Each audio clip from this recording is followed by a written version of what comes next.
Hey there again, folks. Welcome back to my Let's Play of Never7, The End of Infinity. And Yuka has been in shock for quite a while now. Like, it's funny how stuff like that doesn't look that weird in animated form or still picture form, but in a real life version, it looks very strange. Like if somebody were to do that, you'd die. You dead. so So Saki wants Yuka to tell her true feelings for Makoto. So let's see if she does such a thing. I gulp deeply. Yuka, you're different than me, right? You're deeply in love with Makoto-kun, aren't you? Saki stares intently at me, as if she can see through my mind.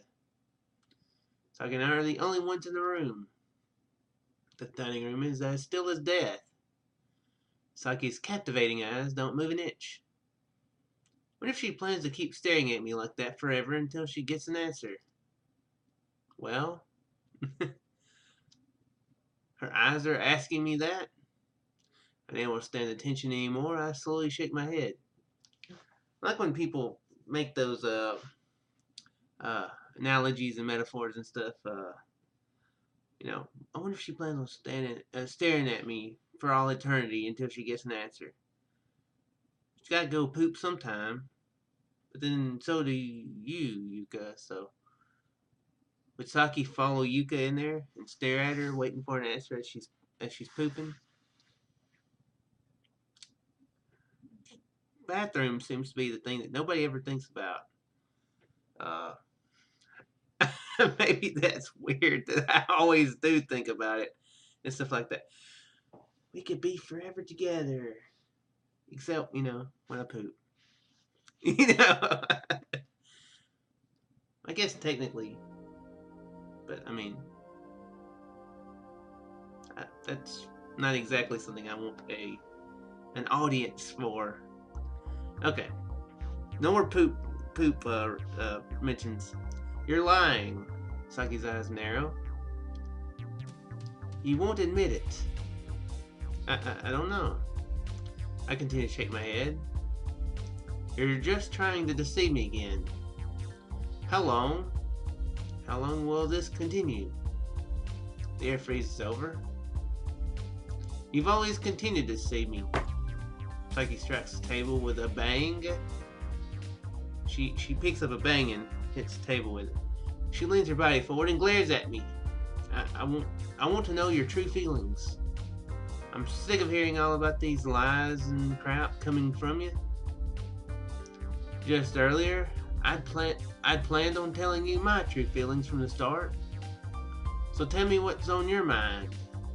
I can't wait any longer for this. You've made me impatient enough. She looks impatient. Come on. I wish I could tell you. Something within me bursts open and springs forth. The aliens crossover you always wish for. I want to know that myself. Of course I do. Like Makoto. But I don't know. I still don't know. I don't remember that image too much in the actual game. Her like covering her head. Whether these feelings are love or not. I don't know if there's something else. I can't tell the difference between like and love either. Everything that's pouring out of me is a scream from my heart. Finally, I feel tears trickling down my face. I have no confidence in my own feelings. Because you might just be chasing after a memory. Silently nod. That voice, those voices, I have a couple times forgotten who's saying what. I get confused. Well, I get confused easily. Yuka, do you know why it is you Do you know why it is you can't tell the difference? Oh, do you know why it is you can't tell the difference? I shake my head. I said it earlier, right? It's because you haven't changed a bit from when we were in middle school. You're not that much different from a child who's only just started to love someone. People must meet others, fall in love, and get hurt. That's how you grow up. But you stopped growing up at that time. Ever since that time with that boy, that time, I start to feel a throbbing pain in my head. My body trembles violently. I instantly wrap my arms around myself as tight as I can, embracing my body. Seems like you still haven't told Makoto-kun about it yet. About that boy who was in our class in 9th grade. And the incident in June. That is what happened at the hotel we stayed at the end of our field trip. I instinctively shut my eyes tightly, not wanting to hear the rest. I try to cover my ears, but Saki pins my hands down. Are you planning to ignore the truth by covering your ears and closing your eyes like that? I violently shake my head like a spoiled child throwing a tantrum. You can't do that. If you do, then you'll never get past the whole thing. Because that boy is already dead.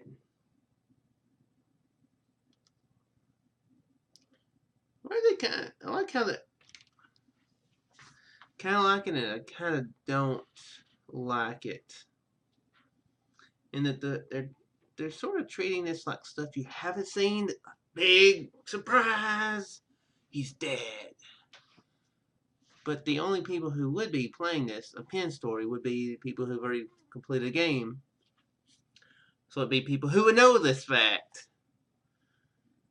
That's what's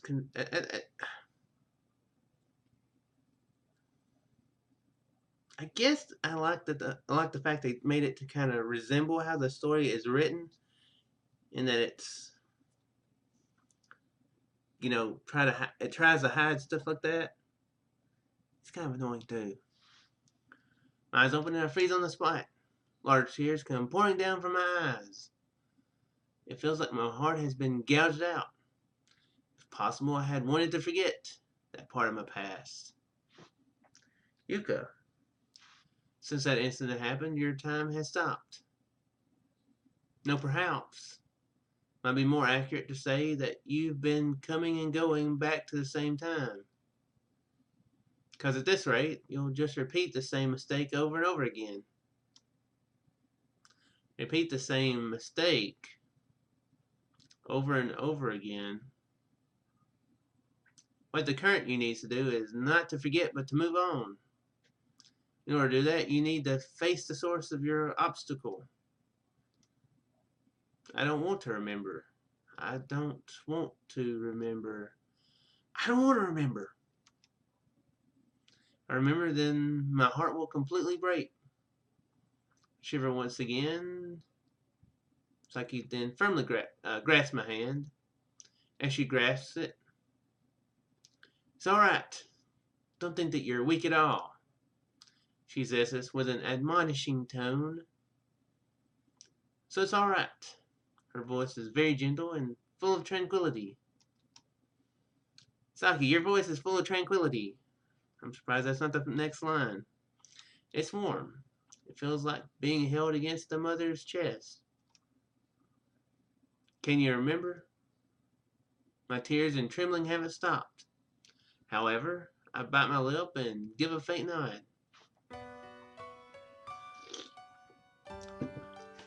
Okay, so she's giving a recount.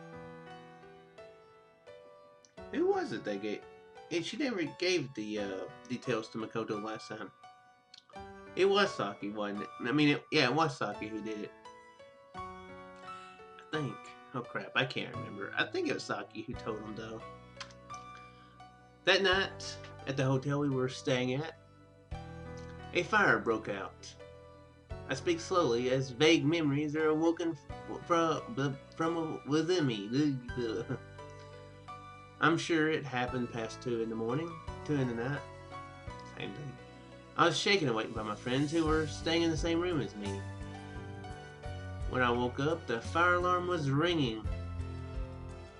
I had barely gotten any sleep the night before, so I was so deeply asleep that night that I couldn't hear the sound of the bell.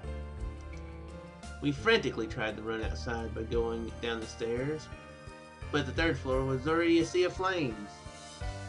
The vivid images of the disaster back then are resurrected in my mind. I shake even more violently. Psyche grasped my hand even tighter. All we could do was to run back to our rooms. Because we were on the highest floor, we couldn't run up. We frantically waved our hands from our rooms, begging for help.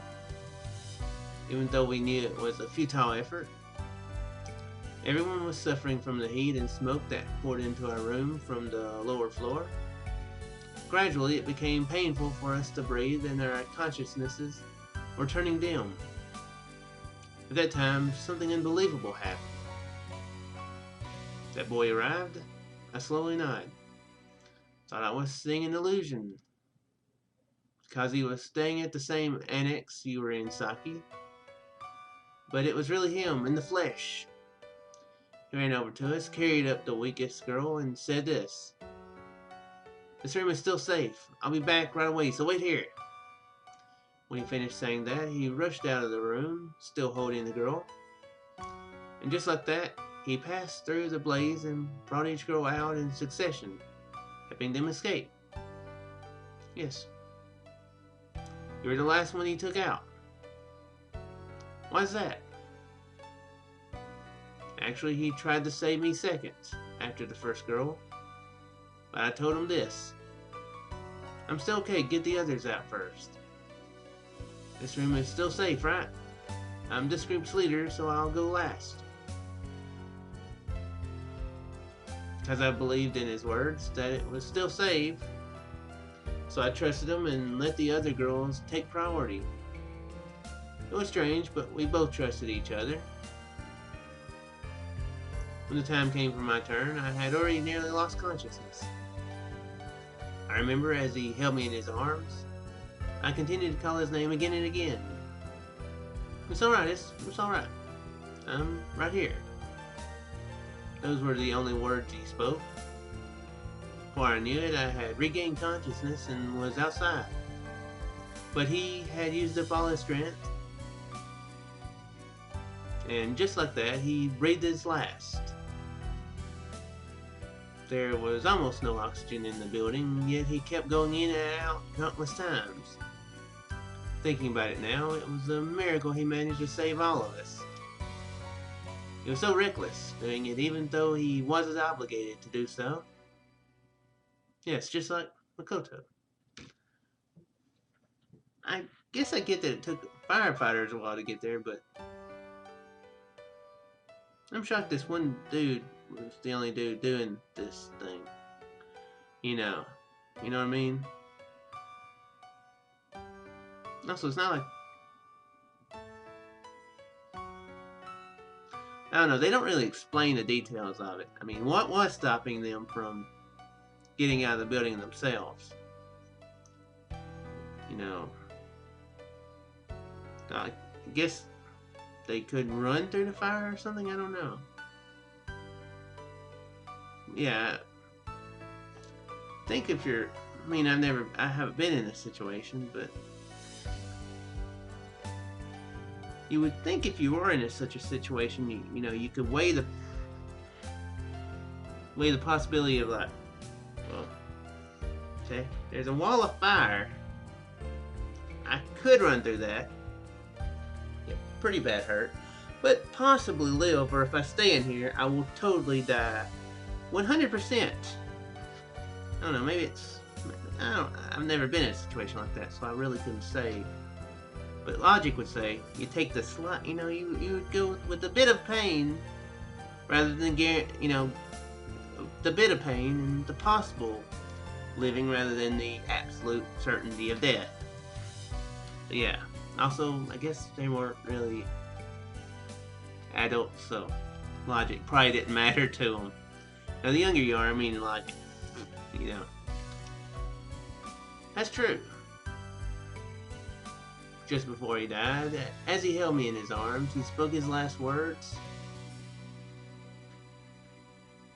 Yuka, all this time I've loved you.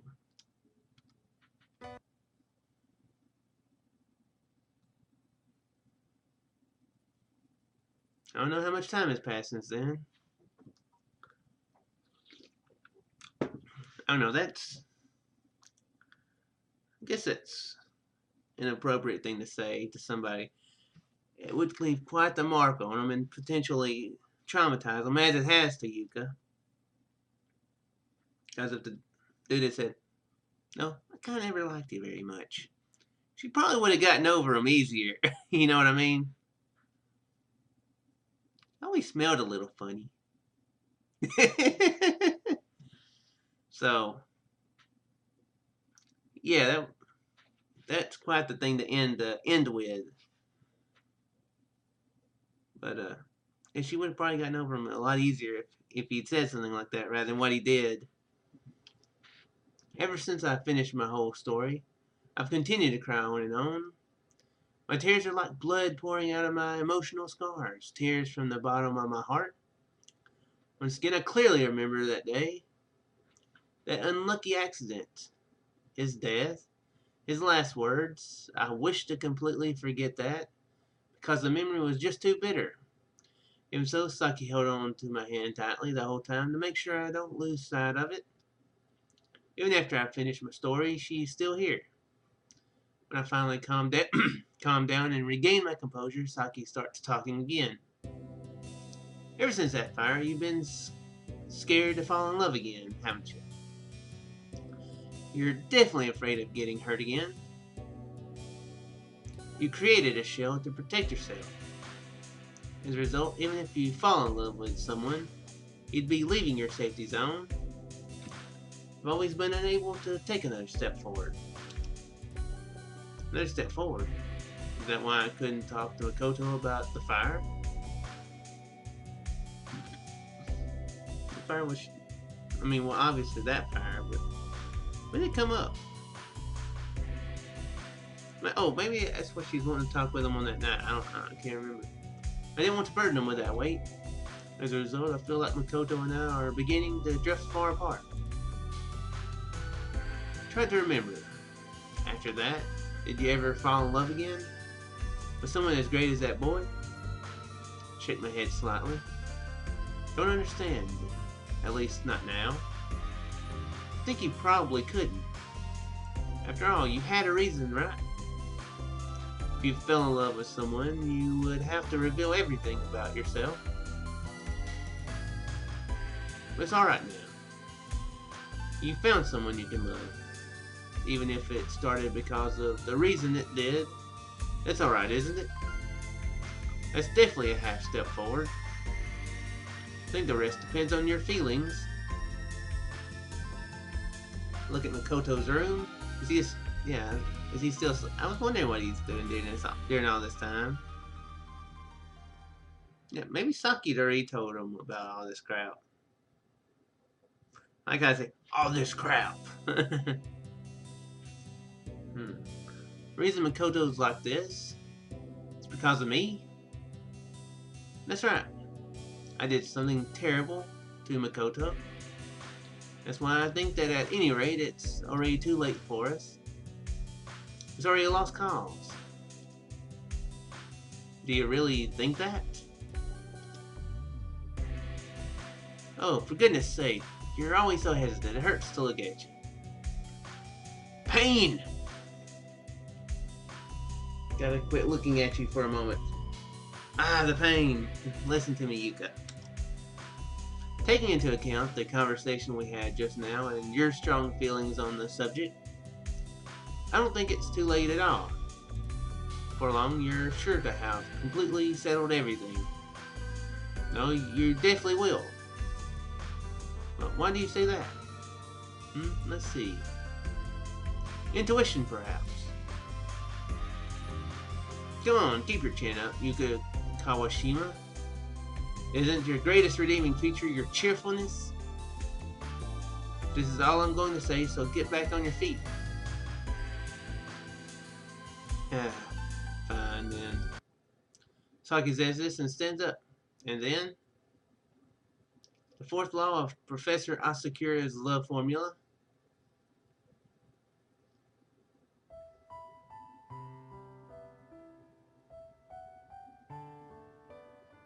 Okay. The third law of Professor Asakura's love formula. Promises must definitely be kept. What should the fourth law be? Good question. Professor Asakura's fourth law of love it. Men are courageous. Women are. It's like he stares into space for long. And instinctively start laughing. Laughing? Actually want to cry. They can't cry, because the fourth law is... Fourth law is... Come on, go on. Yes, seriously. Yeah, right. Women are... What should the fourth law be? Good question. What do you two think about? Ah! Hey, were you listening? Was it aware that listening was a crime? Geez, this is a private conversation. My bad. More importantly, how about this?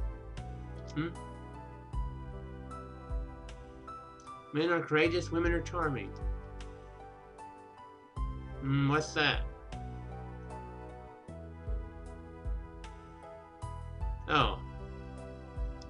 Okay, that's the dude from before. Fourth law of Asakura's love formula. Asakura, is that Saki? I'm afraid I have trouble remembering their family names. Women are charming. I say that and grin widely. I wipe the tears rising to my eyes. It's like seeing the sun appear in the sky after a rainstorm. That's what it feels like. Good. In middle school one day, when the two of us were fooling around, we thought up the love formulas and their laws. The fourth law is profoundly memorable to me, specifically because those were his words of encouragement. Another memory of him that I have. Well then, it would seem my role is over. The rest is up to you. Giving a light tap on the head as she says this. She knows this is if she knows this is a story or something. I was just thinking that a minute ago. You've been talking to Saki for like 2 episodes already. Lasted forever almost. Thank you, Saki. It wasn't a big deal. I was just doing it for my own sake, so it's fine. Just like that, Saki turns around and walks to the front door. The gentle aroma of lilac that filled my nose slowly disappears. When she puts her hand on the doorknob, oh right, I almost forgot. She turns back around. While I'm at it, I'll tell you something good. What's that? The way to tell the difference between like and love. I myself have only felt it once, but I still know it. So what is it? Well, it's... Okay. Sure. Alright, well, that conversation is finally done with. So I'm guessing we'll be moving on. As Yuka's moving on with her thoughts, feelings, yada yada yada. I'm so horrible for saying it like that. But should be ending pretty soon, I figure. I mean, this is the evening before the thing goes down. So might be in the next episode or two will be the last one. So just stating that. So I do hope you folks enjoyed, and I shall see you in the next one. Farewell there.